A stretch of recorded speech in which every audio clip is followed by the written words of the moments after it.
د نن ورځې بیخي زبردست خبر راغی. علي وزیر له پاکستانی زندان آزاد شو.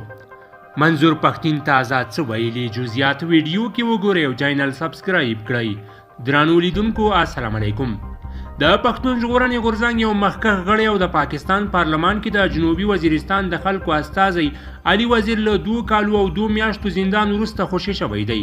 د پښتون ژغورنې غورځنګ مشر لیکلي ظالم نظام زموږ ټولنه په یو غټ جیل بدله کړې ده او دا چې دوی به د دغه لوی زندان نه لیدل کېدونکي زنځیرونه هم په خپل مزاحمت مات کړي. د ملي جمهوري غورځنګ مشر محسن داوړ پر ټویټر پاڼه لیکلي د علي وزیر د ماتېدو او په زندان کې د ساتلو هر ډول هڅې وشوې خو هغه بریالی شو او نن به خوشي شي. ښاغلی وزیر د 2020 عیسوي کال په ډسمبر په پیښور کې پولیسو نیولی و او تر هغه وروسته یې د کراچۍ پولیسو ته وسپاره چې له همغه راهیسې د کراچۍ په زندان کې بندي و. په نوموړي په کراچۍ او د پښتونخوا په یو شمېر سیمو کې د پولیسو راپورټونه ثبت شوي وو او په دغو راپورټونو کې یې پر نوموړي تور پورې کړی و چې د پاکستاني ریاست، پوځ او استخباراتو پر ضد یې په ولسي غونډو کې ویناوې کړي دي. که څه هم 3 ځله نوموړی د څو ورځو لپاره خوشي شوی و چې د پارلمان غونډو کې ګډون وکړي خو وروسته بیا ان د پارلمان غونډو کې هم د ګډون اجازه ورنه کړل شوه او د مهمو غونډو پر مهال زندان کې و.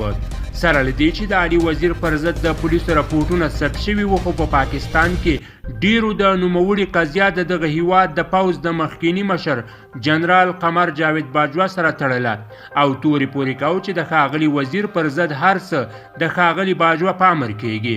تیر کال په لاهور کې په یو غونډه کې چې کله د پاکستان د بهرنیو چارو وزیر بلاول بوټو زرداري وینا کوله یو شمېر ګډونوالو د هغه د وینا مهال شعارونه ورکړل چې علي وزیر دې خوشي شي. په غبرګون کې ښاغلي زرداري برملا وویل دغه شعارونه او احتجاج د هغو په مخ کې وکړئ چې علي وزیر زنداني کړی دی. د پښتون ژغورنې غورځنګ یاد مخکښ د پاکستان د ملي اسمبلۍ ټاکنو کې په خپلواک ډول ګډون کړی و او د پخواني لومړي وزیر عمران خان د واکمنۍ پر مهال په اپوزیسیون کې و خو د تیر کال په اپریل میاشت کې د اوسني لومړي وزیر شهباز شریف په پلوۍ رایه ورکړې وه.